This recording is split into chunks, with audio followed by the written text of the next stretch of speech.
નમસ્કાર દર્શક મિત્રો, ટીવી 13 માં આપનું સ્વાગત છે। હું છું ભદ્રેશ, આપ જોઈ રહ્યા છો ચર્ચા છડે ચોક। વાત આજે કરી રહ્યા છે એક એવી મોંઘી ધાતુની જેને આપણે સોનું કહીએ છીએ। ના સોનું એટલે કે ઇંગ્લિશમાં આપણે જ્યારે ગોલ્ડ બોલીએ ત્યારે ખૂબ જ જાણીતો શબ્દ આપણે અત્યારે જોવા મળી રહ્યો છે ને એ છે ગોલ્ડ સ્મગલિંગ। આનું પ્રમાણ વધતું જોવા મળી રહ્યું છે। ના પૂરતું આ ખાલી 2025ની વાત કરી રહ્યા છે, 2023માં પણ, 2024માં પણ, 2022માં પણ અને 2025માં પણ આપણે સાંભળી રહ્યા છીએ કે અમદાવાદ એરપોર્ટ જાણે કે ગોલ્ડ સ્મગલિંગ માટે હબ બની ગયું છે। શા માટે આ પ્રકારનું પ્રમાણ વધતું આપણને જોવા મળી રહ્યું છે? ત્યારે લોકો દેશભરમાં એવા લોકો છે કે જે લોકો સસ્તું સોનું મેળવવાનો પ્રયાસ કરતા હોય છે, જેના ભાગરૂપે ગમે તે પ્રકારે કે યેનકેન પ્રકારે તેઓ સોનું સસ્તું લાવીને અહીંયા વપરાશ કરતા હોય તેવા દાખલા આપણને જોવા મળતા હોય છે। ત્યારે અનેક પ્રકારના નુસ્ખા અજમાવીને તે લોકો સોનું લાવતા હોય છે અને સોનાની દાણચોરી કરતા હોય છે। ત્યારે સ્મગલરો માટે તો અમદાવાદ એરપોર્ટ છે તે અત્યારે હબ બની ગયું છે। તેને લઈને આંકડા સામે આવ્યા છે। 257 કરોડનું સોનું ઝડપાયું છે અમદાવાદ એરપોર્ટ પરથી। છેલ્લા 5 વર્ષનો આંકડો છે। સાથે સાથે આપણે એ પણ વાત કરી રહ્યા છીએ કે મુંબઈ એરપોર્ટ હોય ત્યારબાદ છઠ્ઠા સ્થાન પર અમદાવાદ એરપોર્ટ આવી રહ્યું છે। દુબઈ સહિતના સ્થળોથી જે સોનું લાવવામાં આવે છે તેને લઈને અમદાવાદ એરપોર્ટ જાણે કે એક હબ બની ગયું છે। અમદાવાદ એરપોર્ટ છે તેમાં દર વર્ષે આપણને મોટા પ્રમાણમાં કિલોના જથ્થામાં સોનું ઝડપાતું હોય અને કરોડોનું સોનું ઝડપાતું હોય। ત્યારે અત્યારે છેલ્લા 5 વર્ષમાં કુલ આંકડો બેસાડવા જઈએ તો 257 કરોડનું સોનું ઝડપાયું છે। તો સોનાની દાણચોરીને લઈને આજે ચર્ચા અને ચિંતા કરી રહ્યા છે કે કેમ આપણે સોનાની દાણચોરીમાં વધારે પડતા સંડોવાયેલા જોવા મળી રહ્યા છે અને આ કયા પ્રકારનો તફાવત આપણને જોવા મળી રહ્યો છે કે આપણે વિદેશમાંથી કે ભારતની બહારથી સસ્તું સોનું લાવીને ભારતમાં ઘૂસાડવાનો પ્રયાસ કરી રહ્યા છે। ત્યારે અહીંયા ભારતના પણ કાયદા છે। આ કાયદા કઈ રીતે કામગીરી કરી રહ્યા છે, કાયદાની અમલવારી કેવી રીતે થઈ રહી છે, ત્યારે સાથે સાથે કસ્ટમની આપણે વાત કરીશું, કારણ કે કસ્ટમ ડિપાર્ટમેન્ટ પણ એટલું સક્રિય છે કે જે અમદાવાદ એરપોર્ટ પરથી મોટી માત્રામાં સોનું ઝડપી પાડે છે। ત્યારે શંકાસ્પદ વ્યક્તિઓની તપાસ હાથ ધરવામાં આવતી છે। કયા પ્રકારની કાર્યવાહી તે લોકો કરતા હોય છે તેની પર પણ ચર્ચા કરીશું, સમજવાનો પ્રયાસ કરીશું અને સાથે સાથે દાણચોરીનું પ્રમાણ ઘટાડવા માટે કેવા પ્રયત્નો આપણે કરી શકીએ છીએ, ન માત્ર રાજ્ય સ્તરે, ન માત્ર રાષ્ટ્રીય સ્તરે, પરંતુ એક વૈશ્વિક નીતિના ભાગરૂપે, કારણ કે આર્થિક નીતિ ભારતની પણ એટલી અસર કરતી હોય છે। તો સમજવાનો એ પણ પ્રયાસ કરીશું કે આર્થિક નીતિ પણ કેટલી અસરદાર સાબિત થઈ શકે છે જો સોનાની દાણચોરીનું પ્રમાણ આપણે ઘટાડવું હોય તો। અને સાથે સાથે સવાલો ઘણા બધા થઈ રહ્યા છે, પરંતુ આજે ખાસ આપણે વાત કરીશું કે જે રીતે અધધ કરોડનું સોનું ઝડપાયું છે, 257.42 કરોડનું સોનું ઝડપાયું છે, છેલ્લા 5 વર્ષનો આંકડો છે। ત્યારે દર વર્ષે સોનું ઝડપાવવાની જે કામગીરી જોવા મળતી હોય છે કસ્ટમ વિભાગ દ્વારા, અને અમદાવાદ એરપોર્ટ છે તે જાણે કે હબ બની ગયું છે। અમદાવાદ એરપોર્ટ પર એક વર્ષ નહીં પરંતુ 2021થી આ સિલસિલો જોઈ રહ્યા છે। 21, 22, 23, 24 અને 25 5 વર્ષથી આપણે આ સિલસિલો જોઈ રહ્યા છીએ કે અમદાવાદ એરપોર્ટ પરથી કરોડો રૂપિયાનું સોનું ઝડપાતું હોય છે। સોનાની દાણચોરીનું પ્રમાણ વધતું નજરે પડી રહ્યું છે। તો જાણે કે અમદાવાદ એરપોર્ટ એક હબ બની ગયો છે સ્મગલરો માટે, તો કેટલું સરળતાથી સ્મગલરો સ્મગલિંગ કરતા જોવા મળી રહ્યા છે અને કયા પ્રકારની સ્થિતિ છે કે જેમાં કાયદાની વ્યવસ્થા આપણે જ્યારે વાત કરીએ તો કાયદાનો ડર કેમ જોવા નથી મળતો અને મોટી માત્રામાં જ્યારે કરોડોનું સોનું ઝડપાય છે ત્યારે સવાલ થાય છે કે કેમ આટલા મોટા પ્રમાણમાં સોનાની દાણચોરી કરવામાં આવી રહી છે અને સોનાની દાણચોરી માટે અમદાવાદ એરપોર્ટ જાણે કે મુખ્ય હબ બની ગયું હોય તેવી સ્થિતિનું નિર્માણ પામ્યું છે। એટલા માટે જ આજે ખાસ વાત કરી રહ્યા છે કે સોનાનો ભાવ વધે કે ઘટે પણ એની અસર ડિમાન્ડ અને સપ્લાય પર પડતી હોય છે અને આ કારણે પણ સમજવાનો પ્રયત્ન કરીશું, પરિબળને સમજવાનો પ્રયાસ કરીશું। તો દર્શક મિત્રો, આજે ચર્ચા છડે ચોકમાં ખાસ વાત કરવા જઈ રહ્યા છે સોનાની દાણચોરીની સોનેરી ચમક વિશે।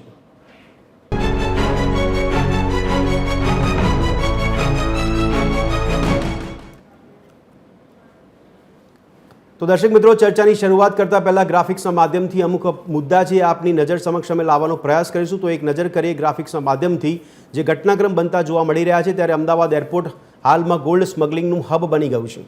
શા માટે ગોલ્ડ સ્મગલિંગનું હબ બન્યું છે તેને લઈને ચર્ચા કરી રહ્યા છે। છેલ્લા 5 વર્ષમાં 257.42 કરોડનું સોનું ઝડપાયું હોવાના અહેવાલ અત્યારે સામે આવી રહ્યા છે। ત્યારે ગ્રાફિક્સના માધ્યમથી અમુક મુદ્દાઓ પર આપણી સમક્ષ રજૂ કરીશું। તેમાં અમદાવાદ એરપોર્ટ અત્યારે હાલમાં 6થા સ્થાને છે, કારણ કે મુંબઈ બાદ અમદાવાદ એરપોર્ટનો નંબર આવી રહ્યો છે। એપ્રિલથી લઈને નવેમ્બર 2024ના આંકડા જોઈએ તો તે દરમિયાન 63 કિલો સોનું જપ્ત કરવામાં આવ્યું હતું। આ ન માત્ર 24ની વાત છે, પણ 23, 24, 22 અને 2021માં પણ આ જ ઘટનાક્રમ આપણને બનતો જોવા મળ્યો હતો। ત્યારે દાણચોરીનું સોનું લાવવા માટે અમદાવાદ એરપોર્ટ દુબઈથી દાણચોરીનું સોનું લાવવા માટે જાણે કે સ્પોટ બની ગયું છે। સોનાની દાણચોરી કરનારા લોકોના જાત જાતના નુસ્ખાઓ તેઓ અપનાવતા હોય છે અને અલગ અલગ પ્રકારના નુસ્ખા કરીને તે લોકો સોનાને લાવવાનો પ્રયત્ન કરતા હોય છે। બેઝિક કસ્ટમ ડ્યુટીમાં વધારો થયો ત્યારથી સ્મગલિંગના કેસો પણ વધ્યા હોવાના અહેવાલ પણ સામે આવી રહ્યા છે।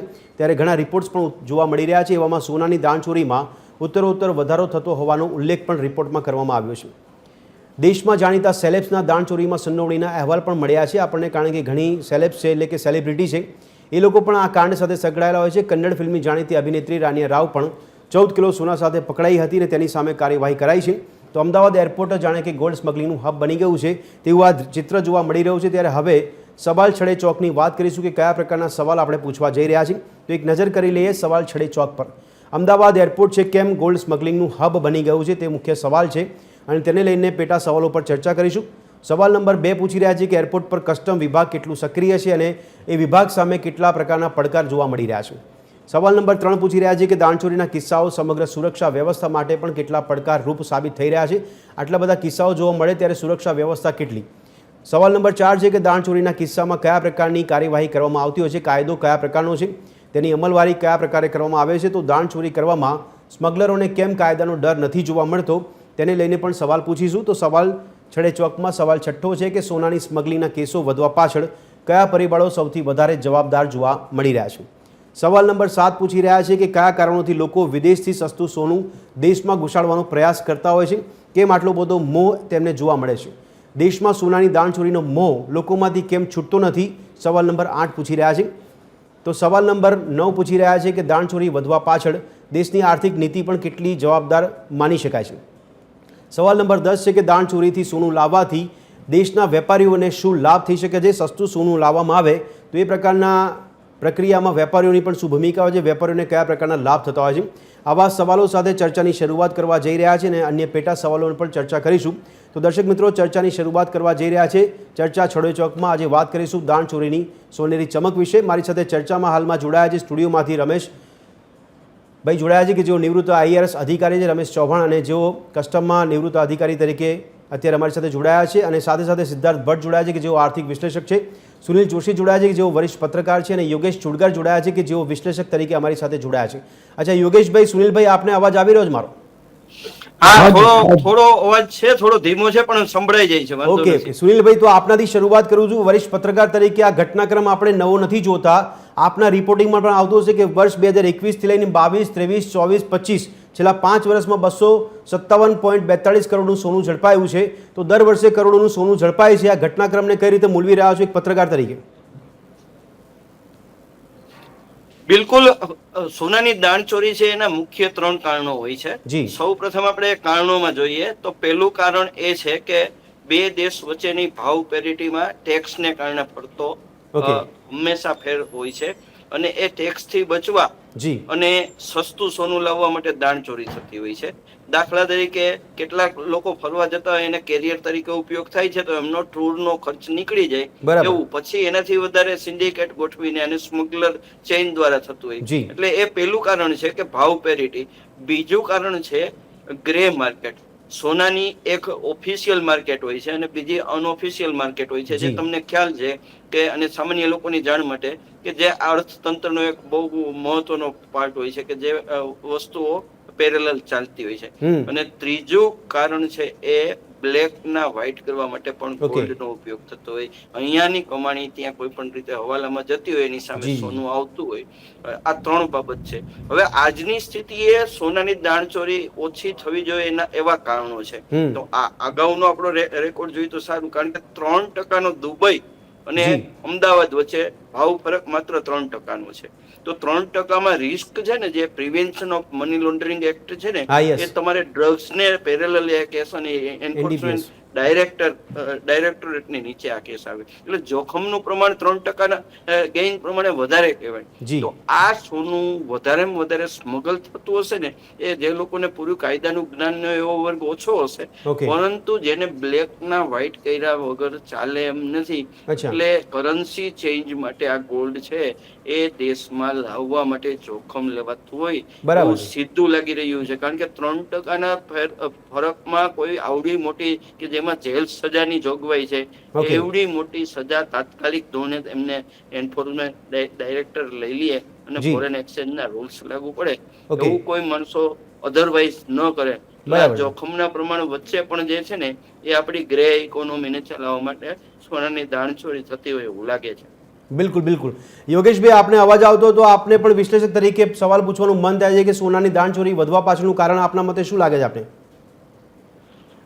જેમ સુનિલભાઈએ કીધું એ પ્રમાણે વિદેશમાં સોનું સસ્તું હોય અને આપણા દેશમાં સોનું મોંઘું હોય. અત્યારે તો ભાવ રોજે રોજના બદલાતા હોય છે અને સોના ઉપર સટ્ટો થતો હોય છે. જી. એટલે આ જાતનો રોજે રોજનો ફેરફાર થાય ત્યારે દુબઈથી અથવા તો બીજા કોઈ જગ્યાઓથી સોનું સસ્તું લાવવામાં આવે અને અહીંયા એની કસ્ટમ ડ્યુટી અથવા તો એની ઉપર લાગતો જે કોઈ ટેક્સ હોય ભરવો ના પડે, એ રીતે સોનું લાવવામાં આવે એટલે એટલો તો બચત થાય અને એ નફો થાય. બરાબર. અને તમે અહીંયાની સોનાની ઓફિશિયલ દુકાનો જે છે એમાં પણ તમે જુઓ છો કે સોનું કેશથી વધારે લેવાય છે, જેનું બિલ પણ ના બનતું હોય. બરાબર. અને મને આંકડા તો હું સ્પષ્ટ રીતે ના કહી શકું, પણ ઘણું બધું સોનું માત્ર રોકડાથી લેવામાં આવે છે. એટલે જેમની આવક ટેક્સ ભર્યા વગરની જેમની પાસે છે એ લોકો સોનું ખરીદે છે. અને સોનાની બાબતમાં તો મારે એક વાક્ય કહેવું છે કે ધનતેરસ આવે ત્યારે અમીરો इस साल सोने कितना लेना है, ત્યારે બિચારો ગરીબ એવું શોધતો હોય છે કે સોને કી જગહ કહાં હૈ મેરે કે લીએ. બિલકુલ. એટલે એને સુવા માટે જગ્યા નથી મળતી, ત્યારે અમીરોને સોનું કેટલું ખરીદવું છે. એટલે આ જે ડિફરન્સ છે એ આ અમીરો માટે પોતાના ટેક્સ વગેરેના પૈસા, બ્લેકના પૈસા ઠેકાણે પાડવા માટે સોનું લેવાતું હોય છે. અત્યારે ભાવ એટલો બધો વધી ગયો છે કે સામાન્ય માણસો તો આ ભાવમાં સોનું ખરીદે એવી શક્યતા નથી. હવે અત્યારે જે રીતે આ દાણ ચોરીથી સોનું લાવવામાં આવે છે, મને યાદ આવે છે જૂનો જમાનો કે જ્યારે સ્મગલિંગ ના મોટા મોટા ખેલાડીઓ અહીંયા હતા અને રાજકીય આશ્રય હેઠળ એ લોકો કેટલા ફૂલ્યા ફાલ્યા હતા. અને અમિતાભ બચ્ચન થી માંડીને કેટલા બધાની ફિલ્મો આવતી હતી કે જેમાં દાણ ચોરી કરી અને પૈસાદાર થતા હોય અને એને લગતી જે ફિલ્મો આપણે જોતા હતા ત્યારે એમ લાગતું હતું કે આ પણ એક સરસ ધંધો છે જેમાં તમે આવી રીતે દાણચોરી કરીને ટેક્સ બચાવી શકો અને કમાઈ શકો. આ જમાનો જૂનો થયો, પણ હવે આજે તમે કહો છો એ પ્રમાણે અમદાવાદ શહેરમાં આટલું બધું 253 કરોડનું સોનું અત્યારે, જો કે વજનમાં જુઓ તો કેટલું થાય મને ખબર નથી, પણ આટલું સોનું જો રોજ લાવવામાં આવતું હોય તો કસ્ટમ ડિપાર્ટમેન્ટ કેટલું ધ્યાન રાખતું હશે. અને આ તો માત્ર પકડાયેલા સોનાનો આંકડો છે, જે નથી પકડેલું અથવા તો કસ્ટમ વાળા અથવા તો મને કહેતા સંકોચ થાય છે, પણ ધારો કે મારું સોનું કસ્ટમ વાળા પકડે ત્યારે હું કસ્ટમ વાળાને ચાલ્લો કરી દઉં અને કુમકુમ પધરાવી દઉં તો મારું સોનું એમને આવી જાય અને એક કસ્ટમ. યોગેશભાઈ કસ્ટમ વિભાગ સક્રિય એટલા માટે તો દાણચોરી ઝડપાઈ રહી છે ને આટલા મોટા પ્રમાણમાં. કસ્ટમ ડિપાર્ટમેન્ટ સક્રિય છે માટે આટલી પકડાઈ છે, પણ જે નથી પકડાઈ એ આંકડો કોણ શોધશે? તો આપણે શંકા છે કે જે દાણચોરીમાં પકડાયેલું સોનું છે એની સામે બીજે મોટી માત્રામાં સોનું દેશમાં ઘૂસી ગયું છે. ચોક્કસપણે. માત્ર પકડાયું છે એ જુદી વાત છે, પણ જે નથી પકડાયું એવું પણ ઘણું અમદાવાદ શહેરમાં અથવા મુંબઈમાં બીજે આવ્યું છે અને દરિયા કિનારેથી પણ બીજું બધું જે આવે છે એમાં કસ્ટમ ડિપાર્ટમેન્ટ કેટલું સક્રિય છે મને ખબર નથી, પણ એમાં પણ ઘણું બધું આવે છે. અને જેને આ રીતે સોનું લાવવું છે એ કેવી રીતે છુપી કરીને લાવે છે, પગના મોજામાંથી માંડીને બૂટના સોલમાં ભરેલું સોનું લાવે છે. અને જ્યારે કસ્ટમ યોગેશભાઈ આપે જે જવાબ આપ્યો એમાંથી બે સવાલ થઈ રહ્યા છે કે એક તો આપે કીધું સસ્તું સોનું લાવવાની નીતિ, આ નીતિ પાછળનો ઉદ્દેશ આપને શું લાગે છે, અને બીજી બાબત કે આપ જે કહી રહ્યા છો કે કસ્ટમ વિભાગ સક્રિય છે, કામગીરી કરી રહ્યું છે, એની પર સવાલ હમણાં કર્યો મેં આપને, તો અત્યારે જે કામગીરી થાય છે એમાં દાણચોરી ઝડપાય છે તો લોકોમાં તો એક જ મેસેજ જાય છે કે આપણે ત્યાં દાણચોરી પકડવામાં આવે છે એટલા માટે વિભાગ સક્રિય છે. ના, એટલે 253 કરોડનું સોનું પકડાયું એ વાત સાચી, પણ એ સક્રિય છે માટે પકડાયું એવી શાબાશી આપવાનું મને મન નથી થતું. કારણ કે અવારનવાર વિદેશથી રોજની અમદાવાદ એરપોર્ટ ઉપર અમેરિકાથી અથવા દુબઈથી અથવા તો અબુધાબીથી કેટલી ફ્લાઇટો અમદાવાદ આવે છે અને દરેક ફ્લાઇટોનું જો ચેકિંગ થતું હોય પૂરેપૂરું તો આના કરતા પણ આંકડો વધી શકે, પણ એટલો આંકડો વધતો નથી. એટલે કસ્ટમ ખાતું સક્રિય છે, એનાથી વધારે સક્રિય થાય તો હજુ ઘણો બધો મોટો આંકડો મળી શકે. પણ યોગેશભાઈ આટલી મોટી દાણચોરી પાછળ કોની રહેમ નજર આપને લાગી રહી છે? આમાં પણ રાજકીય ઓથાર જોવા મળે છે આપને કે કોઈ બીજું કારણ છે? બહુ સ્પષ્ટ રીતે કહી શકાય એવું નથી, પણ કોઈના આશ્રય વગર અથવા તો કોઈના આશીર્વાદ વગર આ બધું શક્ય નથી.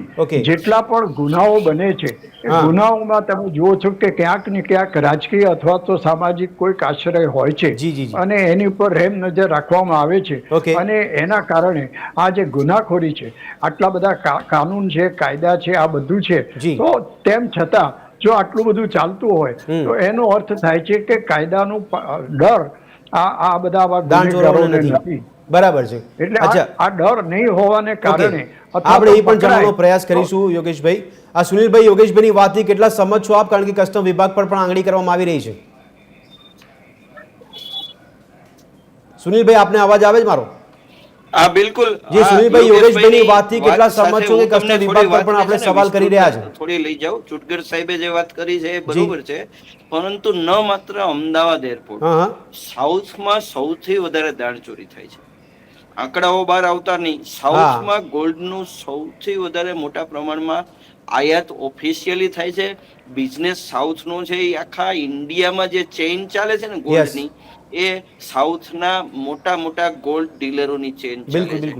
જે ઇમ્પોર્ટરો છે એ ઓફિશિયલ ઇમ્પોર્ટ કરે છે એ પણ મોટો છે, પરંતુ સરકારે આ ગેપ ઘટાડવા માટે અત્યારે માત્ર 3% ફરક રહે છે. દુબઈમાંથી તમે સોનું ખરીદો અને ઇન્ડિયામાંથી સોનું ખરીદો તો 3% મોંઘું પડે છે. આપણું પણ સુનિલભાઈ 10,000 નું સોનું લીધું હોય તો એ 3% એની પર તમે ગણો તો. સુનિલભાઈ, પણ અમદાવાદ એરપોર્ટ 6ઠ્ઠા સ્થાને આવે છે સમગ્ર દેશમાં. દાણચોરીનું જે પ્રમાણ છે તેમાં અમદાવાદ 6ઠ્ઠા સ્થાને છે, અમદાવાદ એરપોર્ટ. તો આ બી ગંભીર વિષય નથી લાગતો આપને? તમારો અવાજ મને સ્લો આવે છે. સુનિલભાઈ, અમદાવાદ એરપોર્ટ છે તે 6ઠ્ઠા નંબર પર આવે છે સમગ્ર દેશમાં. આપે ભલે સાઉથની વાત કરી છે, પણ મુંબઈ એરપોર્ટ બાદ 6ઠ્ઠા ક્રમાંકે અમદાવાદ એરપોર્ટ છે, તો આ ગંભીર બાબત નથી? એ પકડાવવામાં આવે છે.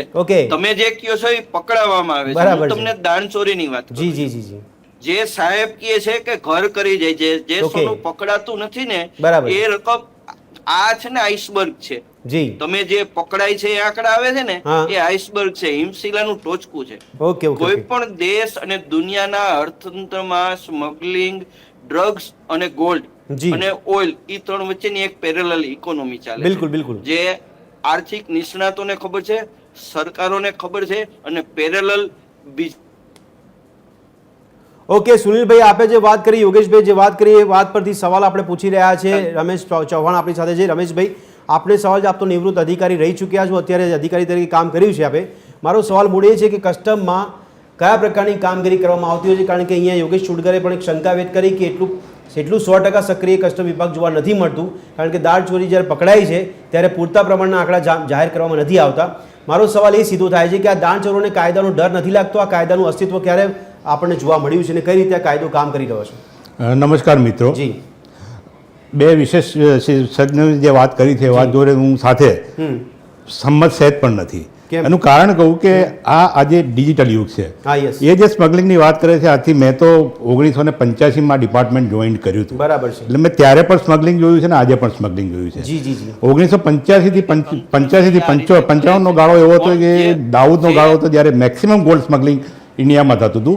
અને ત્યારે આપણી પાસે એટલી બધી બોટ બી નહોતી ને જ્યારે લેન્ડિંગ થઈ કચ્છના બોર્ડર ઉપર કે જામનગરની બોર્ડર ઉપર કે ઓખાની બોર્ડર ઉપર, બિલકુલ ત્યાંથી નીકળતું હતું. હવે આજે જ્યારે ડિજિટલ યુગ થયો છે ત્યારે હું કહું સાહેબોને કે ગમે બેંકોકમાંથી, દુબઈમાંથી કે ગમે ત્યાંથી જ્યારે ગોલ્ડ બલ્કમાં કોઈ પરચેસ કરે છે તો અહીંયા અમારી EIU, CIU અને DRI એ એજન્સીઓ એવી છે કે જેમની પાસે નેટવર્ક કેટલું મોટું છે, ઇન્ફોર્મન્ટ એટલા બધા છે કે ત્યાંથી તરત જ માહિતી અહીંયા મળે છે કે ભાઈ આ માણસે 1 કિલો, 2 કિલો, 5 કિલો કે 10 કિલો ગોલ્ડ લોડ કર્યું છે ને ચડશે ત્યાંથી. બરાબર છે. એટલે પહેલાના જમાના કરતાં અત્યારે માણસને પકડવો બહુ ઈઝી થઈ ગયો. એટલે અત્યારે જે આપણને ફિગર જાણવા મળે છે, આનંદની વાત છે. બરાબર છે કે કસ્ટમ્સ ડિપાર્ટમેન્ટે બહુ સારું કામ કર્યું છે. અને બીજું એ વસ્તુ છે કે જે કસ્ટમ ડિપાર્ટમેન્ટ જ્યારે આ ગોલ્ડ પકડે છે, આજની તારીખમાં પહેલા 1990, 91, 92, 2000 સુધી વાત કરું ત્યારે આપણા એરપોર્ટ ઉપર માત્ર 2 સ્ક્રીનિંગ હતા. બરાબર છે. 2 જ મશીન હતા કે જેનાથી પસાર થાય અને ત્યારે ખબર પડે. બરાબર છે. હવે કેવું છે કે જ્યારે તમારું લગેજ પ્લેનમાંથી બહાર આવે ત્યારે બહારની સાઈડમાં 4 મશીન મૂકેલા છે. એ 4 મશીનમાં ત્યાં ઓફિસરો બેઠા હોય, ત્યાંથી ઈચ એન્ડ એવરી, ખબર ના હોય તો એમને કહું કે ઈચ એન્ડ એવરી લગેજ ત્યાંથી પાસ થાય છે અને ત્યાં જે બી ડાઉટફુલ લાગે છે એની પર ક્રોસ લાગે છે. જી જી જી. એ લાગ્યા પછી અંદર ગયા પછી એનું ફરી જેની પર ક્રોસ થયું છે એના માટે બીજા અંદર 3 મશીન મૂક્યા છે. એમાં એક રેડ ચેનલનું મશીન છે. એટલે જેની ઉપર ક્રોસ થાય છે એ મશીનને રેડ ચેનલમાં નાખવામાં આવે છે. બરાબર છે. અને રેડ ચેનલમાં ફરી જ્યારે એમાં દેખાય છે ત્યારે બગેજને ઓપન કરવામાં. યોગેશભાઈ જે શંકા વ્યક્ત કરી કેટલી વ્યાજબી લાગે છે આપણે, કારણ કે એમણે કીધું કે ભલે કરોડોનું સોનું ઝડપાય છે દાણચોરીમાં, પણ આંકડા પૂરેપૂરા નથી જાહેર કરવામાં આવતા. ના, આંકડા પૂરેપૂરા થાય છે. બાકી આપણે જેટલું ઝડપાયું છે આટલું ઝડપાયું છે એટલે એક એઝમ્પશન પ્રિઝમ્પશન હોય છે કે આટલું ઝડપાયું તો ગયું કેટલું, એના આપણી પાસે કોઈ આંકડા હોતા નથી. પણ એક વાત કહેવા માટે બરોબર છે કે આ છે તુક્કો કહેવાય એને. અને બીજું કે આજે ડિપાર્ટમેન્ટ જ્યારે કોઈ પણ ઇન્ફોર્મેન્ટ તમને ઇન્ફોર્મેશન આપે છે બરાબર છે ત્યારે ઇન્ફોર્મેન્ટની સામે જેવું ગોલ્ડ પકડાય છે 6 મહિનાની અંદર ડિસ્પોઝલ થઈને સ્મગલિંગના ગોલ્ડનું કોઈ રિલીઝ થતું નથી. જી જી જી. એનું શોકોઝ અપાય, એનું ડિસ્પોઝલ થઈ જાય, એડજસ્ટમેન્ટ થઈ જાય અને 1 કરોડનું ગોલ્ડ પકડાયું હોય સપોઝ, ત્યારે ઇન્ફોર્મન્ટને 10 લાખ રૂપિયા કેશ. ઓકે રમેશભાઈ, દર્શક મિત્રોને આપ સમજાવી શકો તો આ કસ્ટમનો કાયદો ક્યારથી અસ્તિત્વમાં આવ્યો છે અને કાયદાની અસરકારકતા કેવી જોવા મળે? બહુ સરસ વાત છે જી કે એકચ્યુઅલી જોવા જાવ તો કસ્ટમ્સનો કાયદો એક એવો બહુ જૂનો કાયદો છે. હા, આપણા હિન્દુસ્તાનમાં ભારતમાં જો સૌથી પહેલો કોઈ કાયદો લાગ્યો હોય તો બ્રિટિશ રાજમાં કસ્ટમ્સનો કાયદો લગાવેલો. જી જી જી. ત્યારે કેવું હતું કે જ્યારે પોર્ટ્સ ઉપરથી કંઈ પણ આવે કે જાય ત્યારે દરેક પોર્ટ્સ ઉપર પોતપોતાના અલગ અલગ કાયદા હતા અને અલગ અલગ પોતે ડ્યુટી કલેક્ટ કરતા બરાબર છે. અને બહાર જાય તો એની પર અલગ અલગ લગાવતા. એટલે પછી બ્રિટિશ રાજમાં ઈસ્ટ ઇન્ડિયા કંપનીએ એક નક્કી કર્યું 1878ની સાલમાં એમણે એક કસ્ટમ એક્ટ નાખ્યો અને જેમાં એમણે નક્કી કર્યું કે ભાઈ દરેક પોર્ટ ઉપર આવે કે જાય આખા ભારતમાં આખા ઇન્ડિયામાં એક જ કાયદો. એટલે શરૂઆત કસ્ટમ એક્ટની થઈ 1878માં અને પછી આઝાદી પછી કસ્ટમ્સ એક્ટ આપણે 1962માં લાગ્યો અને 1962માં જે કાયદો લાગ્યો એમાં આપણે 10 ચેપ્ટર એડ કર્યા છે. એટલે 10 ચેપ્ટરમાં બધા જ અલગ અલગ તમારે કસ્ટમ્સની ડેફિનેશનથી માંડી અને એના સીઝરથી માંડીને એને એરેસ્ટથી માંડીને એનું એડ્યુકેશન થાય ત્યાં સુધીના બધા જ ચેપ્ટર આપેલા છે. પણ આ કાયદો ખરેખર મજબૂત છે ખરી? આપણે લાગે છે કે એમાં સુધારાની જરૂર લાગે છે? એટલે આજની તારીખમાં મજબૂત છે. એનું કારણ છે કે અત્યારે જ્યારે બી પકડાય છે ત્યારે કસ્ટમ્સમાં જ્યારે પકડાય છે ત્યારે એને યુએપીએમાં બી નાખે છે અને સાફેમમાં બી નાખે છે. કેમ કે એને ટેરરિસ્ટ એક્ટ સાથે જોડી દીધું છે. બરાબર છે. એટલે આજની તારીખમાં બહુ જ કડક છે. પણ વસ્તુ એ છે કે જે સાહેબે કીધું 3%, પણ 3% નથી, એનું માર્જિન વધુ છે. હું આપને સમજાવું. ચોક્કસ. કે એમાં દુબઈથી કોઈ ગોલ્ડ ઉપાડે છે, એ ગોલ્ડ ઉપાડ્યું હોય ત્યારે એનું માર્જિન 4 થી 5 લાખ રૂપિયાનું હોય છે. બરાબર, પર કેજી. હવે જ્યારે એની પર 2 ટાઈપના ટેક્સ લાગે. એક જ્યારે તમે ઓફિશિયલ ઇમ્પોર્ટર હોય તો એની પર તમારો 6% લાગે, એટલે 5% કસ્ટમ્સ અને 1% સેસ, એટલે 6% ટેક્સ લાગે. એ ઓફિશિયલ ઇમ્પોર્ટરની વાત છે. પણ એરપોર્ટ ઉપરથી એરપોર્ટના રૂટ ઉપરથી જ્યારે લાવો ત્યારે એની પર 10% લાગી જાય છે ટેક્સ, રાઈટ? એટલે તમે એ 4 લાખની ઉપર 10% ટેક્સ ગણો. તમે જ્યારે કેલ્ક્યુલેશન કરતા જશો ને ત્યારે જે માર્જિન છે એ તમારું 7 થી 8 લાખે પહોંચી જાય છે. બરાબર છે. અને 8 લાખે પહોંચ્યા પછી પાછા માર્કેટમાં આવીને પાછું જીએસટી તો તમારે ભરવાનો જ છે. જીએસટી ભર્યા પછી તમે જો એ પેમેન્ટ કેશથી લઈ કર્યું હોય તો ઇન્કમ ટેક્સ લાગવાનો જ છે.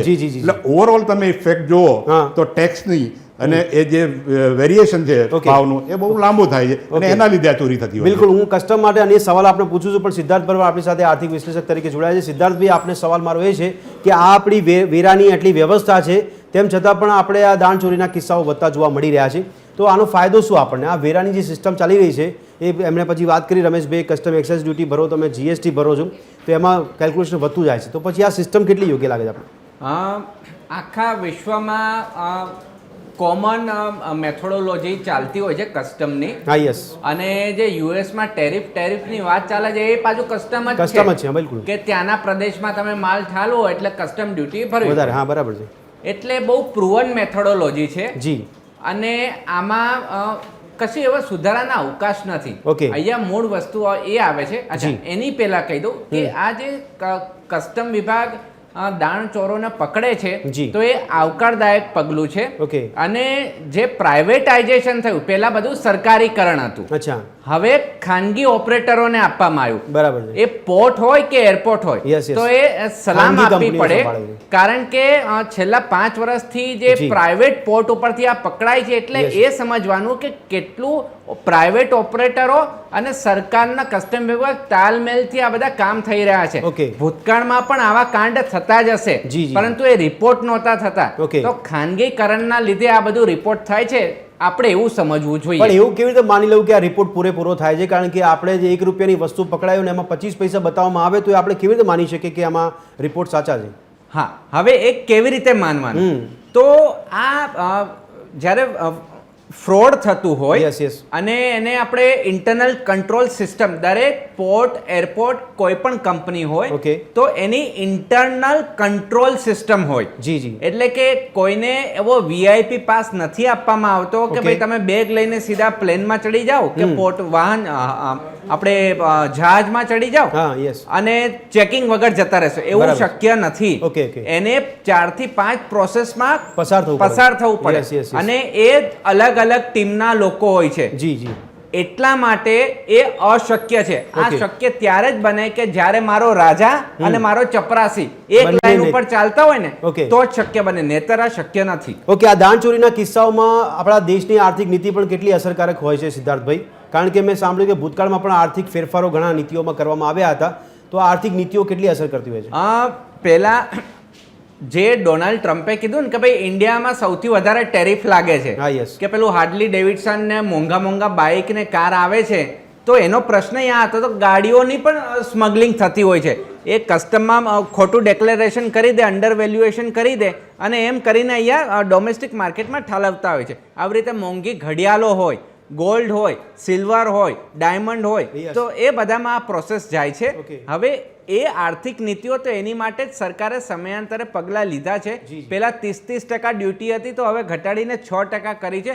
એનું હેતુ જે છે કે તમે ઓફિશિયલ ચેનલથી ગોલ્ડ લો, અને જે દુબઈથી ગોલ્ડ આવે છે ને તો દુબઈમાં સોનું બનતું નથી, એ પણ ટ્રેડિંગ કરે છે જી. અને એ આપણે અહીંયા ડ્યુટી વધારે હોવાથી એ મોંઘું પડે છે, બીજું કોઈ વસ્તુ નથી. અને જે લોકો દાણ ચોરી કરે છે તો જે બે પ્રકારના આવે, એક રીઢા ગુનેગાર હોય તો એને તો ખબર જ છે કે હું ચોરી કરું છું, જી, જી. અને બીજો એક એવો વર્ગ છે જી. કે જે એ લેપટોપ લઈને જતો હોય અને બીજું દુકાન દુબઈમાંથી કે બીજા કોઈ પ્રદેશમાંથી જ્યાં ડ્યુટી ફ્રી હોય ત્યાંથી બીજું Okay. લેપટોપ લીધું હોય Yes, yes. તો એની માટે એના મગજમાં એવું નથી હોતું, પરંતુ એનું અજ્ઞાન છે અને એ પકડાય છે.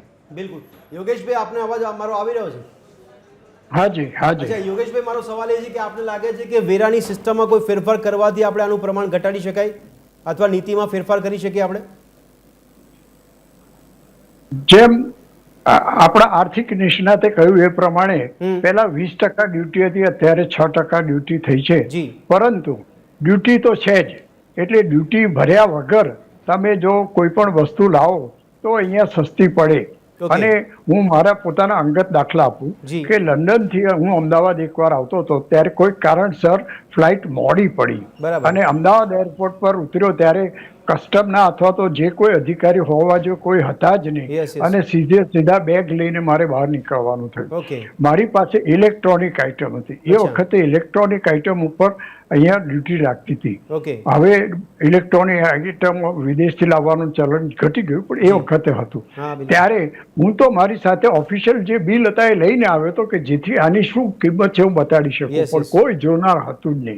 નહીં. એટલે આ રીતે તમે કસ્ટમ વિભાગને શાબાશી આપવાની વાત કરો એ બરાબર છે, પણ કસ્ટમ વિભાગે 24 કલાક એરપોર્ટ ઉપર કોઈક ને કોઈક ઓફિસર હોવા જોઈએ Okay. અને દરેક પેસેન્જરનું બરોબર ચેકિંગ થવું જી, જોઈએ. જી. અને એ જ રીતે પોર્ટ ઉપર હા. બીજા લોકો જે આવે છે અથવા બીજો જે સામાન આવે છે જી. એની અંદર પણ સોના સિવાયની આઇટમો આવે છે કે જેની ઉપર ટેક્સ લાગે, બરાબર. પણ એ પણ છુપાવવામાં આવે છે. જી. એટલે આ રીતે દેશના આર્થિક હિતને નુકસાન હા. થાય એવી આ પ્રવૃત્તિ છે. નહીં પણ અને જો આ યોગેશભાઈ, આપના કેવા પ્રમાણે માની લેવું કે કસ્ટમના એક પણ ઓફિસર 24 કલાક ત્યાં હાજર ન હોય, એ શક્ય લાગે છે આપણે ખરેખર?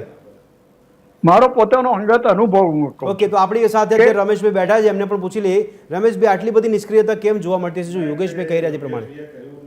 એ વાતમાં મને કંઈ તથ્ય લાગતું નથી. અચ્છા. એનું કારણ કે મેં એરપોર્ટ ઉપર નોકરી કરી છે ને એરપોર્ટ ઉપર મિનિમમ 30 થી 40 Okay. જણનો સ્ટાફ હોય છે. અચ્છા. અને એમાં 3 શિફ્ટમાં કામ કરે છે. બરાબર છે. સવારે 6 થી 2, 2 થી 8 અને 8 થી સવારે નહીં, એટલે 7. આપણે કેવા પ્રમાણે એટલે 24 કલાક ઓફિસર હાજર હોય ઓફિસર 24 છે કલાક અને હોય. 24 કલાક એ હાજર રહીને દરેક મુસાફર પર ધ્યાન રાખતો હોય છે. 24 કલાક હાજર હોય ને જેવું ઇમિગ્રેશન સ્ટાર્ટ થાય એ અચ્છા. પહેલા હા. તો એ ઓફિસરો બધા પોતાની ડ્યુટી ઉપર ઓન હોય છે. હા. આવું કેસ ત્યારે જ બને કે જ્યારે કોઈ ફ્લાઇટમાં આવ્યો ને એનું હેન્ડબેગ જ હોય Okay. અને ત્યાંથી એમનું ઇમિગ્રેશન ફટાફટ પત્યું હોય ને એ નીકળી ગયા હોય, નહીં, પણ બાકી એ કોઈ પણ શક્ય જ એ નથી. ચૂક પણ કેવી રીતે રહી જવી જોઈએ? એ ચૂક ના રહેવી જોઈએ ને? એવું શક્ય જ નથી બાકી અચ્છા, અમે okay. લોકો. પણ સાથે સાથે મારો સવાલ એ છે રમેશભાઈ કે કસ્ટમ વિભાગ એરપોર્ટ પર કામગીરી કેવી રીતે કરતું હોય છે અને એમની સામે કયા કયા પડકારો હોય છે? કસ્ટમ્સ વિભાગ એરપોર્ટ ઉપર બહુ સાવચેતીથી કરે છે અને એના દાખલા બી ઘણા બધા છે. હા. જેમ કહ્યું કે સ્મગલિંગ અટકાવવા માટે તો હું તમને એવા ઘણા પણ દાખલા આપું કે કોઈ કેસમાં સપોઝ ગવર્મેન્ટ ઓફિસર પોતે ઇન્વોલ્વ હોય તો એવા કેસમાં એમને બી બુક કર્યા છે. જો એ બુક ના કરે તો કસ્ટમ ડિપાર્ટમેન્ટ નિષ્ક્રિય છે એવું દેખાય. હમણાં તાજેતરમાં જ ઇમિગ્રેશન ઓફિસરને બી બુક કર્યો છે. એટલે કસ્ટમ્સ 100% એમાં છે. અને હું તમને 2020ની વાત કરું તમને, જ્યારે હું ડ્યુટી ઉપર હતો ત્યારની વાત છે. ત્યારે અમને ઇન્ફોર્મેશન મળેલી એક, અને ત્યારે આ ફર્સ્ટ ટાઈમ આવું બનેલું. આજે વસ્તુ બનેલી એ ફર્સ્ટ ટાઈમ 99-2000ની વાત છે. જનરલી પહેલાં કેરિયર લઈને આવતા હતા, બેગમાં લાવતા હતા, અને અમને ઇન્ફોર્મેશન મળી કે અમને કોઈ સ્ટાફ મળેલો છે.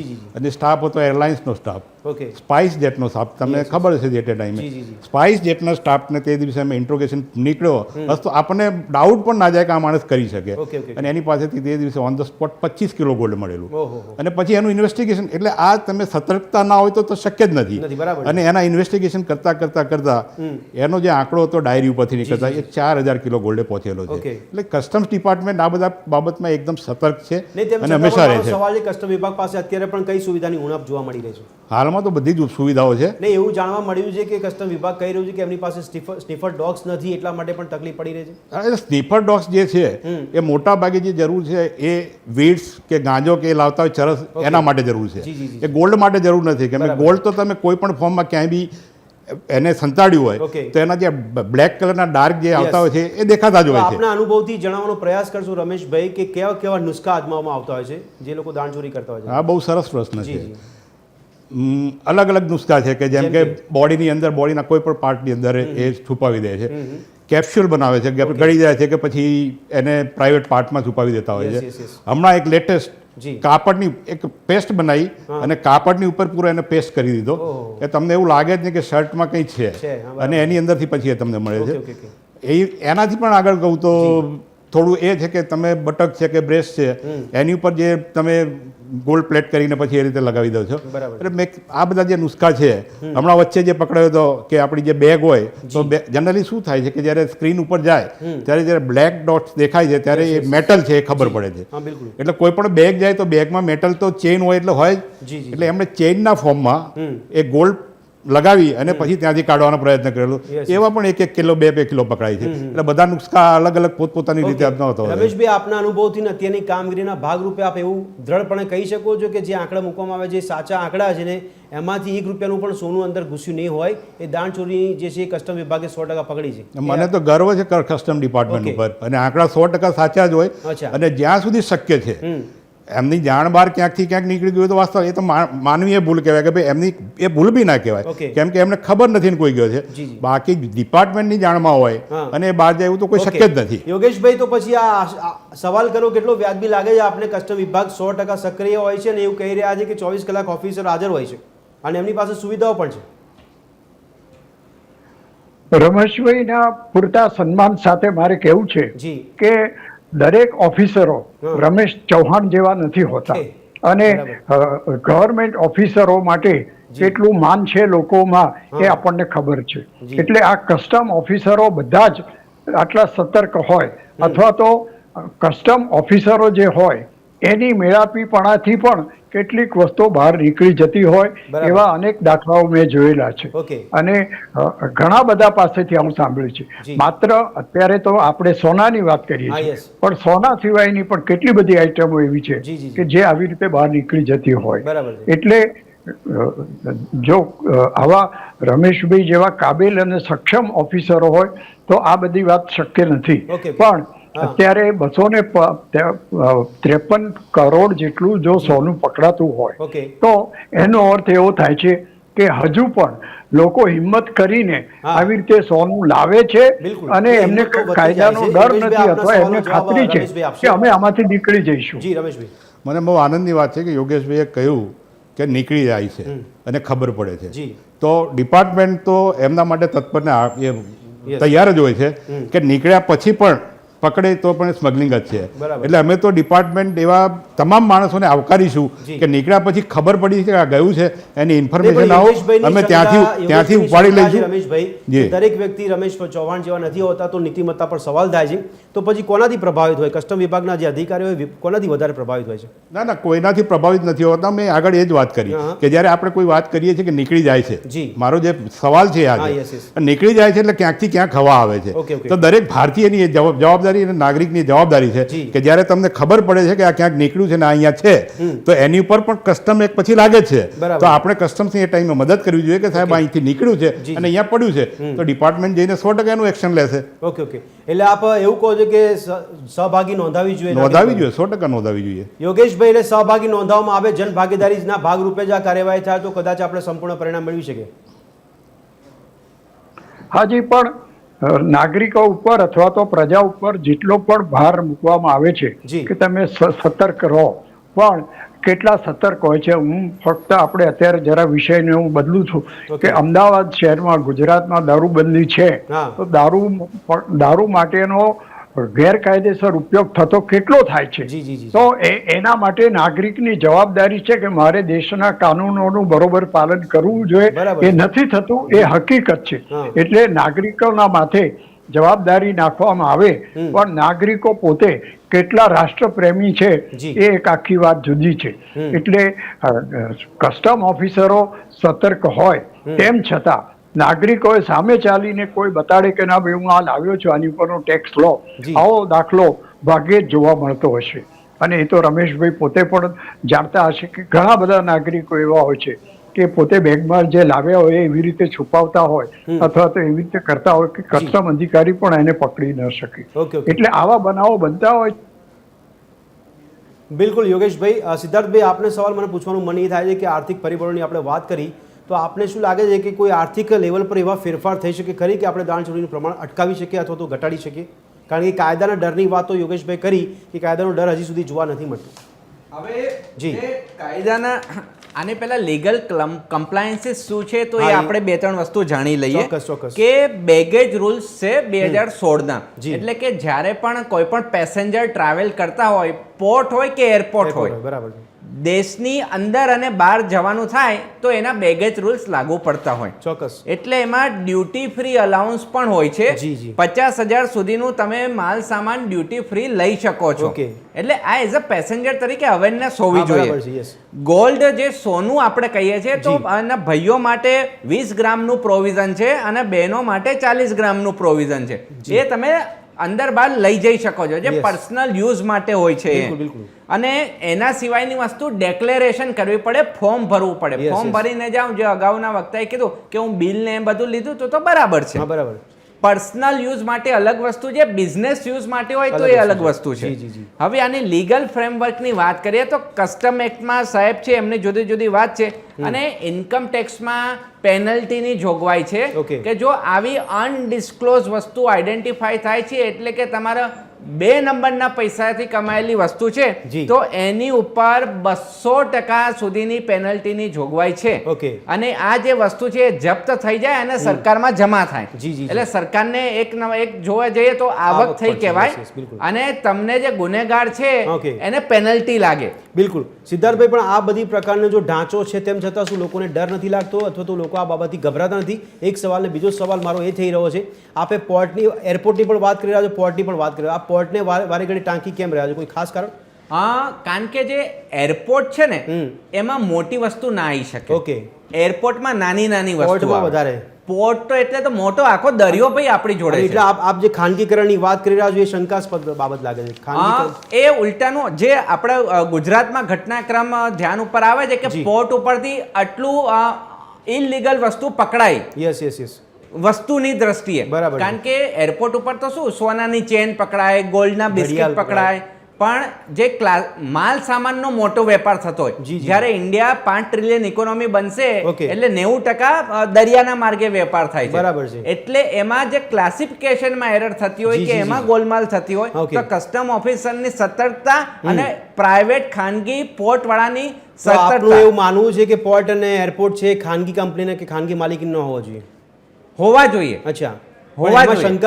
શક્યતા વધારે થાય છે ને દાણચોરીની? ઉલટાનું ત્યાંથી વધારે કસ્ટમ વાળાને પકડાય છે. ઓકે, પકડાય છે એટલે આને આપણે એવી રીતે વિચારવું પડશે કે જ્યારે બે પાર્ટી અલગ થઈ ગઈ ને, ખાનગી ઓપરેટર અલગ થયા અને જે કસ્ટમ ક્લિયરન્સ છે એ સરકારી વિભાગ જોવે છે. બરાબર છે. એટલે આ બધી વસ્તુ તરત પકડાય છે.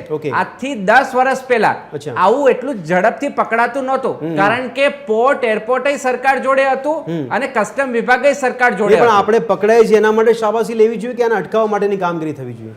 જે પકડાય છે તો એ સારી બાબત છે. ઓકે, પેલા તો પકડાતું જ નહોતું. નહીં, આપ તો એવી વાત કરો છો કે ડ્રગ્સ આવે છે, ડ્રગ્સ પકડાઈ જાય છે, એ સારી બાબત છે, પણ ડ્રગ્સ આવતું અટકાવવા માટે આપણે કયા પ્રયત્નો કરીએ છીએ? એવી રીતે દાણચોરીને અટકાવવા માટે શું કરવું જોઈએ? હવે દાણચોરી જ્યારે બિઝનેસની, ડ્રગ્સ તો એક આખો અલગ આસ્પેક્ટ થઈ ગયો, યુવાઓને બરબાદ કરી રહ્યું છે અને આપણે પંજાબના ને બધામાં જોઈએ છે. પરંતુ જે માલ સામાનની દાણચોરી થાય છે તો એ ક્યાંક ને ક્યાંક કસ્ટમર સસ્તું માગે છે અને વેપારની નફો કરવાની મનોવૃત્તિ એ વધારે ડેમેજિંગ હોય છે. કારણ કે જો આપણે કસ્ટમર તરીકે બિલ વાળી વસ્તુ લઈશું ને તો આ બધું અટકી જશે, પરંતુ આપણે જો રોકડામાં વ્યવહાર કરશું, પરંતુ જ્યારથી નોટબંધી આવી છે તો હવે બ્લેક ઇકોનોમી રહી નથી. એટલે ધીરે ધીરે આ પ્રમાણ માલ સામાનનું ઓછું થઈ રહ્યું છે, ટ્રાન્સપરન્સી આવી રહી છે, ઇન્ટરનેશનલ લેવલે ઇન્ટિગ્રેશન થઈ રહ્યું છે. એટલે જે સાહેબે કીધું તો એમની વાત સાચી છે કે કોઈ પણ આવી ઇલીગલ મુવમેન્ટ થાય છે, કન્ટેનર અહીંયાથી અહીંયા જાય છે તો ફટાક દઈને ઇન્ટરનલ એ લોકોનું ડિસ્કશન ને ઈમેલ ને કોમ્યુનિકેશન થઈ જતું હોય છે. તો હવે જે પકડાય છે એ ઓછા પ્રમાણમાં પકડાય છે ને આવનારા વર્ષોમાં આ હાર્ડલી 0.01% ઉપર જતું રહે. પણ રમેશભાઈ, જે આ કમ્યુનિકેશન થઈ જાય છે, પહેલેથી આપને ખ્યાલ આવી જાય કે વિભાગને માહિતી મળી જાય છે, તો પછી એને અહીંયા સુધી આવી જાય, એરપોર્ટ પર પહોંચી જાય, એરપોર્ટને એ વ્યક્તિને, શંકાસ્પદ વ્યક્તિને પકડવામાં આવે, પછી એની પાસેથી સોનું ઝડપાય, ત્યાં સુધીનું કમ્યુનિકેશન થઈ જાય છે, તો આપણે એને પહેલેથી રોકી ના શકીએ? આપણો કાયદો જે કસ્ટમ્સ એક્ટ છે એ લેન્ડ થયા પછી આપણો લાગુ પડે છે. ત્યાંથી તો એને લઈ લીધું છે, એ આપણા જ્યારે ટેરિટરીમાં એન્ટર થશે, વ્યક્તિ પાસે સામે કાયદેસરની કાર્યવાહી કયા પ્રકારની, રમેશભાઈ, કે જેનો ડર લોકોને ના મળે? કાયદેસરની કાર્યવાહી એવી છે કે 1 કિલોથી ઉપર જ્યારે ગોલ્ડ પકડાય છે કે ત્યારે ઘણા કેસમાં 50 લાખથી ઉપર પણ અમે લગાવેલું છે. તો એવા કેસમાં જ્યારે એડ્યુકેશન શોકોઝ આપીને કરો છો ત્યારે ઇમિડિયેટ તો અમે જેલમાં નાખી, અને જ્યારે એડ્યુકેશન થાય છે ત્યારે એને 3 થી 7 વર્ષની સજા થતી હોય છે. અને બીજું હમણાં જે ઇન્કમ ટેક્સમાં કીધું કે ડબલ થાય છે પેનલ્ટી. જ્યારે કસ્ટમ્સ તો એનાથી આગળ છે. તમારું ગોલ્ડ પકડાયું હોય તો ગોલ્ડની જે વેલ્યુ છે, માનો કે 1 કરોડ વેલ્યુ છે, તો અહીંયા 1 કરોડના 3 ગણા, એટલે 3 કરોડ પેનલ્ટી લગાવીએ છીએ. એટલે કસ્ટમ્સ એનાથી આગળ છે. પણ મારો સવાલ રમેશભાઈ એ છે કે આટલો બધો કડક કાયદો હોવા છતાં આપ કહો છો કે આટલી પેનલ્ટી લગાવવામાં આવે છે, આટલી સજા કરવામાં આવે છે, તો પછી કિસ્સા કેમ વધી રહ્યા છે? આ મેઇન મુખ્ય જે કારણ છે ને, ક્યાં ખામી ક્યાં રહી? ના, મુખ્ય કારણ જે છે બ્લેક મની જે છે, બ્લેકને યુઝ કરવા માટે. નહીં, હવે તો બ્લેક મની ક્યાં રહી છે સિદ્ધાર્થભાઈ? એમણે જે કીધું એ વાત જોડે હું સહમત નથી, પણ અત્યારે રોકડ વ્યવહાર તમે પહેલા જુઓ ને અત્યારે જુઓ વધારે વધી ગયા છે, એ આપ પણ જાણો છો. એટલે એ વાત જોડે હું સહમત નથી. એટલે જે બ્લેક મની અહીંથી જાય છે, હમણાં તમે જો હમણાં કસ્ટમ્સ છે, એટલે સિદ્ધાર્થભાઈ નોટબંધીનો ઉદ્દેશ્ય સિદ્ધ નથી થયો? ના, નથી થયો. અને હમણાં તમે રિસેન્ટલી જો કસ્ટમ્સે ડિપાર્ચરમાં અહીંથી ડોલરને એ લઈને જતા એમના કેસ કર્યા છે. એ જે ડોલર અહીંથી લઈ જાય છે ત્યાંથી ગોલ્ડ કન્વર્ટ કરીને ગોલ્ડમાં લાવે છે. એટલે બ્લેક મનીને અહીંયા સર્ક્યુલેશન ચાલે છે. અને બ્લેક મનીનું જ્યાં સુધી આ છે ત્યાં સુધી આ સર્ક્યુલેશન ચાલશે, સ્મગલિંગ થશે. ડિપાર્ટમેન્ટ તો સિદ્ધાર્થભાઈ, આર્થિક વિશ્લેષક તરીકે શું ઇમ્પેક્ટ આપણે પાડી શકીએ નોટબંધી કરીને, જેમાં બ્લેક મનીની વાત હતી, જેમાં ટેરરિઝમની પણ વાત હતી? આ બંને ઉદ્દેશો સિદ્ધ થયા નથી હજી સુધી. બ્લેક મની હવે ઇન્ડિયામાં રહી નથી. 2000ની જે મોટી ડિનોમિનેશનની નોટ હતી તો એ ઓલમોસ્ટ આરબીઆઈ કીધું છે કે ભાઈ 99% નોટો પાછી આવી ગઈ છે. એટલે હવે બ્લેક મની જનરેટ કઈ રીતે થાય? જો ડુપ્લિકેટ કરન્સી છાપતા હોય પડોશી દેશોમાંથી કે આપણા દેશોમાંથી અને એ ઇન્ફ્યુઝ કરતા હોય તો અલગ વસ્તુ છે. હવે બધું ડિજિટલ ટ્રાન્ઝેક્શન થઈ ગયા છે. દરેકને ઓલમોસ્ટ વિશ્વમાં સૌથી વધારે ફિનાન્શિયલ ટ્રાન્ઝેક્શન ડિજિટલ થતા હોય, અમેરિકા કરતા ભારતમાં વધારે ટ્રાન્ઝેક્શન થાય છે. એટલે આપણે ડિજિટલ ઇકોનોમી બની ગયા છે.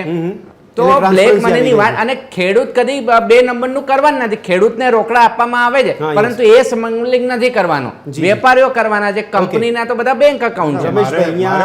એટલું કેવું છે કે બ્લેક મની નથી રહી તો આપણે સાથે ફરીએ અને જેટલા બિલ્ડર છે તમે ત્યાં 40-60% રેશિયો આજે પણ ના મળતો હોય તમને, તો તમે હું માની લઉં કે બ્લેક મની નથી રહી. હું માની લઉં. બીજા વિશેષજ્ઞોને પૂછો કે ત્યાં જશો 60 લાખનો ફ્લેટ હશે, આજે યોગેશભાઈ આ પણ ડિફર કરવું છે કે નહીં કે બ્લેક મની ખરેખર નાબૂદ થઈ ગઈ છે આપણા દેશમાંથી? બ્લેક મની નાબૂદ થઈ શકે એવી કોઈ શક્યતા નથી. જેમ રમેશભાઈ હમણાં દાખલો આપ્યો કે મારે એક ફ્લેટ લેવો છે, એની કિંમત 1 કરોડ છે, તો મારે એકચ્યુઅલી ચેક થી 1 કરોડ આપવાના નથી હોતા. એમાં 60-40, 80-20 વગેરે વગેરે રેશિયો હોય છે. એટલે એનો અર્થ એવો કે કોઈ પણ મકાન ખરીદો અને એમાં પાછી સરકારે નક્કી કરેલી જે કિંમત છે એ પ્રમાણેનો દસ્તાવેજ બને છે ને બાકીનું રોકડામાં લેવડ દેવડ થાય છે. એટલે એનો અર્થ એવું કે બ્લેક મની છે. તમે અત્યારે કોઈ પણ ઝવેરીને ત્યાં અથવા તો સોનાની દુકાનમાં જઈને ઉભા રહો ત્યારે બહુ સ્પષ્ટ રીતે વેપારી પૂછે છે કે તમે પેમેન્ટ કેવી રીતે કરશો. એટલે જો તમે બિલ સાથેનું પેમેન્ટ કરવાના હો તો આ રીતે લાગશે, અને જો બિલ વગર લેવાના હો તો એની ઉપર જીએસટી વગેરે વગેરે નહીં લાગે. એટલે કેટલો વેપાર સોનામાં અથવા તો હીરા વગેરેમાં કેટલો કેશથી થાય છે એ તમે તપાસ કરો તો ખબર પડે. યોગેશભાઈ, આપના કહેવા પ્રમાણે મૂળ આમાં બ્લેક મનીનું પણ પરિબળ અસર કરી રહ્યું છે, તો નોટબંધીનો નિર્ણય છે, સરકારની નીતિ અને રીતિ પર પણ આપ સવાલ કરી રહ્યા છો યોગેશભાઈ? નહીં, સરકારે નોટબંધી કરી એ સરકારની પોતાની ગણતરીઓ છે, પણ કેટલાક નિયમો કરવાથી, જેમ કે દારૂબંધી નો નિયમ કરવાથી એનો સફળ અમલ થશે એની કોઈ ખાતરી નથી. બરાબર છે. એટલે અત્યારે 2000ની નોટો સાહેબે કીધું એ પ્રમાણે, સિદ્ધાર્થભાઈ કીધું એ પ્રમાણે નાબૂદ થઈ ગઈ વાત સાચી. અત્યારે તો એવી વાત પણ આવે છે કે હવે 500ની નોટો પણ કેન્સલ થવાની. બરાબર છે. એટલે હવે નોટો કેન્સલ કરવાથી અથવા તો આઉટ કરવાથી બ્લેક મની નાબૂદ થાય એવી કોઈ શક્યતા નથી. એ તો ચાલ્યા જ કરે છે. યોગેશભાઈ, તો પછી કાયદાની અસર નથી જોવા મળતી આપ માનો છો? તો કસ્ટમના કાયદા પણ આપને અસરકારક નથી લાગતા? કસ્ટમના કાયદા હોય અથવા તો બીજા કોઈ પણ કાયદા હોય, તમે અમદાવાદ શહેરમાં ટ્રાફિકના કાયદાની વાત કરો, ટ્રાફિકના કાયદા એટલા બધા મજબૂત છે છતાં પણ અમદાવાદનો ટ્રાફિક તમે જુઓ તો ખરા. એટલે કાયદાઓ કરવાથી બધી વાત નથી થતી, એનું અમલીકરણ કેવી રીતે થાય છે. અચ્છા યોગેશભાઈ, એક નાગરિક અને વિશ્લેષક તરીકે આપને સવાલ પૂછવાનું મન થાય છે કે એરપોર્ટ પર કે પોર્ટ પર જ્યારે મોટી સંખ્યામાં આ દાણચોરીના કિસ્સા ઝડપાતા જોવા મળતા હોય આપણને, તો સુરક્ષા વ્યવસ્થાને લઈને કેવા સવાલો અને પડકારો ઊભા થાય? કારણ કે એક સામાન્ય નાગરિક તરીકે આપ શું કહેશો? સામાન્ય નાગરિક તરીકે અમદાવાદથી કેટલી બધી ફ્લાઇટો વિદેશ માટે જાય છે અને વિદેશથી આવે છે દરરોજની. હવે એમાં કેટલા બધા પેસેન્જરો આવતા જતા હશે, તમે એનો આંકડો જો તો એની પર કેટલું ચેકિંગ થાય છે એ બહુ અગત્યની વાત છે. અને સુરક્ષાની વાત કરો તો આ બધા આટલા બધા પેસેન્જરો આવતા હોય એને ચેકિંગ કરવા માટે પૂરતો ત્યાં સ્ટાફ છે કે કેમ, અથવા ત્યાં પેલા એક્સરે મશીનમાંથી તમારી બેગેજ વગેરે લઈ જવાની વાત જે હોય છે એ થતી હોય છે, પણ એ કેટલી ઝડપથી થતી હોય છે કે એમાં કશું દેખાય તો પણ પછી બેગ લઈને આગળ જતા રહેતા. બરાબર છે. એટલે આ રીતે કાયદાનો લોકોને ડર નથી અને કાયદામાં કોઈને કોઈ કારણસર છટકી જવાય એવી. એટલે યોગેશભાઈ, સુરક્ષાને લઈને સવાલ ઉભા થાય આપના મનમાં? હાજી, ચોક્કસ. એના માટે જવાબદાર કોણ? ના, એના માટે જવાબદાર એ છે કે તમે અમદાવાદના એરપોર્ટ ઉપર કેટલી અવર જવર થાય છે એ પ્રમાણેના કસ્ટમ ઓફિસરો અથવા સિક્યુરિટી ઓફિસરો એટલા છે કે કેમ એની તપાસ કરો તો એ આંકડો તમને લાગશે કે ખરેખર ખૂબ નાનો છે. રમેશભાઈ જેવા સારા સક્ષમ કસ્ટમ ઓફિસરો ત્યાં હોય એ જરૂરી છે. પણ યોગેશભાઈ, આપના માટે સવાલ એ થઈ રહ્યો છે કે જો સુરક્ષાને લઈને સવાલ થાય તો મુસાફરોની સુવિધા માટે તો અમદાવાદ એરપોર્ટને વિસ્તરણ કરવામાં આવે છે, તેમાં સુવિધાઓ વધારવામાં આવે છે, તો સુરક્ષાને તો ધ્યાનમાં રાખવામાં આવતી જ હશે ને? અમદાવાદ એરપોર્ટ ઉપર કેટલી સુવિધાઓ છે એ તો તમે ટ્રાવેલ કરો ત્યારે ખબર પડે. અને કેટલીક વખત હમણાં તો જોવા મળે છે કે સમયસર ફ્લાઇટ ઉપડતી નથી અથવા સમયસર આવતી નથી અને વગેરે વગેરે પેસેન્જરોને જે હેરાનગતિ થાય છે. અને હમણાં અખબારોમાં એક નવો શબ્દ આવ્યો છે, એરપોર્ટ ઉપર થયેલો હોબાળો. એટલે કેટલી સુરક્ષા છે, કેટલી સુવિધા છે એ ત્યાં જોવા મળે. બરાબર છે. ઓકે રમેશભાઈ, સવાલ એ થઈ રહ્યો છે કે આપણે આ જે દાણચોરી જેને અટકાવવા માટે શું પ્રયત્નો કરી શકીએ? માત્ર કસ્ટમ વિભાગ 100% કામગીરી કરી રહ્યું છે, એનાથી લોકોએ સાંત્વના મેળવવાની, લોકોએ હાશકારો મેળવવાનો, આને આપણે અટકાવી નથી શકતા શું? તો દાણચોરી અટકાવવા માટેના પ્રયત્નો ચાલુ જ છે, પણ સોનું વસ્તુ એવી છે ને ભદ્રેશભાઈ કે સોના ઉપર તો આખી રામાયણ થઈ ગઈ. તો સીતા માતા સોનાના હરણની પાછળ ના દોડાયો, ત્યારથી આ સોનું. નહીં, પણ મારો સવાલ એ છે કે લોકોનો મોહ કેમ છૂટતો નથી જે સસ્તું સોનું લાવવાની વાત કરે છે? એ બહુ બેઝિક વસ્તુ છે કે ગોલ્ડ એવી વસ્તુ છે કે આજે તમારા ખિસ્સામાં 10 ગ્રામ ગોલ્ડ પડ્યું હોય અને તમારે જરૂર છે 50,000ની, તો માર્કેટમાં જાઓ 10 ગ્રામ ગોલ્ડ આપો 50,000 મળી જાય. બીજી કોઈ પણ કોમોડિટી કે કંઈ પણ વસ્તુ એવી નથી કે તમે એને સેલ કરીને ઇમિડિયેટ એનો એનકેશ કરી શકો. આ ગોલ્ડ જ એવું છે કે જે તમને ઇમિડિયેટ એનકેશ કરી આપે છે. અચ્છા સિદ્ધાર્થભાઈ, આર્થિક વિશ્લેષક તરીકે આપ શું કહેશો કે લોકોનો મોહ કેમ નહીં છૂટતો અને કેવી રીતે છોડાવી શકાય? ઓન રેકોર્ડ કહેવા માંગુ છું કે એવું કહેવાય છે કે સૌથી વધારે ગોલ્ડ રિઝર્વ અમેરિકા જોડે છે. હા, બરાબર છે. એ તો જે નોંધાયેલું છે એટલું જ. હા, યસ. સૌથી વધારે ગોલ્ડ રિઝર્વ હોય ને તો એ ભારતમાં છે. દરેક ઘરમાં, જી, દરેક કબાટમાં, દરેક બેંકના લોકરમાં, જી, દરેક મંદિરોમાં એટલું બધું પુષ્કળ સોનું છે કે એનું ટોટલ કરવા બેસીએ ને તો અમેરિકા કરતા 2 ગણું સોનું થઈ જાય. આ બી સ્થિતિ આપણે નથી લાગતી કે નોટબંધી બાદ વધી ગઈ છે? અને ગોલ્ડ ઇઝ અ કરન્સી. હા, બિલકુલ. ગોલ્ડ ઇઝ અ કરન્સી કે જ્યારે આ ડોલર ઉપર નીચે થતો હોય, રૂપિયા ક્યાં શું થશે, વૈશ્વિક પરિબળો, યુદ્ધનો માહોલ છે, તો ગોલ્ડ એ વૈશ્વિક કરન્સી છે. અને તમે જોયું હશે તો જેવું યુદ્ધ વધે ને ગોલ્ડના ભાવ વધે. એટલે એ ગોલ્ડ અને બીજું જે બ્લેક મનીની વાત કરી, તો જ્યારથી સરકારે ગુજરાત રેરા એક્ટ પસાર કર્યો છે એનો હેતુ જે હતો કે બ્લેક મની બંધ થાય. આજે દરેક બિલ્ડરોએ રેરા એક્ટ કમ્પ્લાય કરવો પડે છે અને જંત્રીનો ભાવ જ એટલે વધારવામાં આવ્યો છે કે જે થોડું ઘણું 2 નંબરનો તો એ બંધ થઈ જાય. અચ્છા, પણ રમેશભાઈ હજી શક્યતા નકારી નથી શકતા કે હજી પણ રેરા આવ્યા બાદ બી બ્લેક મનીનું વ્યવહાર થઈ રહ્યો છે? 100% થઈ રહ્યો છે. તો કહું છું ને કે જંત્રીનો જે ભાવ ફિક્સ કર્યો છે અને બિલ્ડરો અને આપણા ગુજરાતીઓ અને બધા ઓલ ઓવર ઇન્ડિયામાં જાઓ, એ વેપારીઓ એટલા હોશિયાર છે કે જંત્રી પ્રમાણે પોતાના ભાવ વધારી દે છે અને એ ઉપરના ભાવ છે બ્લેકમાં લઈને એનો છૂટો કરે છે. સિદ્ધાર્થભાઈ, શોર્ટમાં મેં હમણાં સવાલ પૂછ્યો કે લોકોને દાણચોરીનો જે આ જે કિસ્સા વધી રહ્યા છે, તો લોકોનો આ જે મોહ છે એને મોહભંગ કેવી રીતે કરી શકાય અથવા કેવી રીતે અટકાવી શકાય? કેમ છૂટતો નથી મોહ? આનું હજી કયા રસ્તા થઈ શકે તો એની ટૂંકમાં વાત કરી દઉં કે ટેક્સેશન સિસ્ટમ હજી થોડું રેશનલાઇઝ થઈ શકે ને કે જેમાં ડ્યુટી થોડી વધારે પડતી હોય તો એને બેલેન્સ કરો, જે ગોલ્ડમાં એમણે કર્યું જ છે. ડોક્ટર મનમોહન સરકારમાં આપણે જોયું હતું કે એમાં કસ્ટમ ડ્યુટીમાં બહુ નજીવો ઘટાડો કરવામાં આવ્યો હતો અને એનાથી ફરક પડ્યો તો એવું કહેવાય છે. યસ, એ જ્યારે 1990-91માં આપણા દેશની આર્થિક પડતી હતી ને ત્યારે ગ્લોબલાઇઝેશન કરવામાં આવ્યું હતું. એટલે આપણી જોડે ફોરેન રિઝર્વ બહુ ઓછું હતું. એ સમયે આપણે વિશ્વ બેંક જોડે અને વિશ્વ અમેરિકા જોડે સિદ્ધાર્થ, અત્યારે શક્ય છે ખરી? ના, આપણું હવે ફોરેક્સ રિઝર્વ મજબૂત છે. ભારત એક સક્ષમ થયું છે. એટલે આ સ્ટેન્ડમાં એક ડ્યુટીમાં ઘટાડો ના થઈ શકે, કશું જ ના થાય. આપણે નીતિ રીતિ બદલવી પડે અને વિજિલન્સ સિસ્ટમ હજી પ્રોએક્ટિવ કરવી પડે. જે છે ઓકે છે. બિલકુલ બિલકુલ. દર્શક મિત્રો, આ ચર્ચાનો નિષ્કર્ષ કાઢવાનો પ્રયત્ન કરી રહ્યા હતા કે દાણચોરી કેવી રીતે અટકાવી શકાય છે, પરંતુ અહીંયા કસ્ટમ વિભાગ સક્રિય છે એવું કહેવામાં આવી રહ્યું છે. સાથે સાથે યોગેશભાઈનો અનુભવ પણ છે કે કસ્ટમ વિભાગ પર તેમણે સવાલ ઊભા કર્યા હતા. એ આવા અધિકારીઓ કે એવા ઓફિસર્સની જરૂર છે કે જેઓ નૈતિકતાથી કામ કરતા હોય, કારણ કે અહીંયા પણ મેળા પેપડાનો જો વ્યવહાર જોવા મળતો હોય તો પછી એ સુરક્ષામાં ખામી સર્જાઈ શકે છે અને આખરે એ સોનું દેશમાં ઘૂસી પણ શકે છે અને કદાચ ઘૂસતું હોય તો નવાય પણ નહીં. પણ સાથે સાથે એ વસ્તુ પણ જોવા મળી રહી છે કે આર્થિક પરિબળો પણ અસર કરે છે. એમાં બ્લેક મનીનો ઇસ્યુ પણ વધારે અસર કરતો જોવા મળી રહ્યો છે. તો પછી સરકારના જે ઉદ્દેશ્ય છે એ સિદ્ધ થતા ન હોય તેવું પણ જોવા મળી રહ્યું છે. આશા રાખીએ કે આમાં લોકો પણ એટલા જ સહભાગી બની શકે, કારણ કે લોકોના અગવડતાના જ્યારે બાબતોની સવાલ ઊભા થાય ત્યારે ખાસ લોકોએ પણ એટલી સક્રિયતા દાખવવાની જરૂર છે. આપણી આસપાસ આવી કોઈ ઘટના બનતી હોય તો આપ પણ એ કાયદાનો સહારો લઈ શકો છો, પણ આપણે નથી લેતા. એની પાછળ પણ વિચારવાનું જરૂર છે કે આપણી માનસિકતા આવી કેમ છે, એની પાછળ કયા કારણો જવાબદાર છે. આશા રાખીએ છીએ કે આગામી સમયમાં દાણચોરીનું પ્રમાણ ઘટે અને લોકોનો મોહ છે તે છૂટે, એવી પણ આપણે આશા રાખીએ છીએ. કારણ કે એમાં જો રાષ્ટ્રીય લેવલ પર કોઈ ફેરફાર કરવાની જરૂર પડે તો આખરે એવા ફેરફાર કરવામાં આવે તેવી આશા સાથે આ ચર્ચાને અહીંયા સમાપ્ત કરીશું. આ ચર્ચામાં રમેશભાઈ, સિદ્ધાર્થભાઈ અને યોગેશભાઈ આપે ભાગ લીધો તે બદલ આપનો ખૂબ ખૂબ આભાર. તો દર્શક મિત્રો, ફરી મળીશું ચર્ચા છડે ચોકમાં એક નવા વિષય સાથે. ત્યાં સુધી આપ જોતા રહો TV13 ગુજરાતી. નમસ્કાર.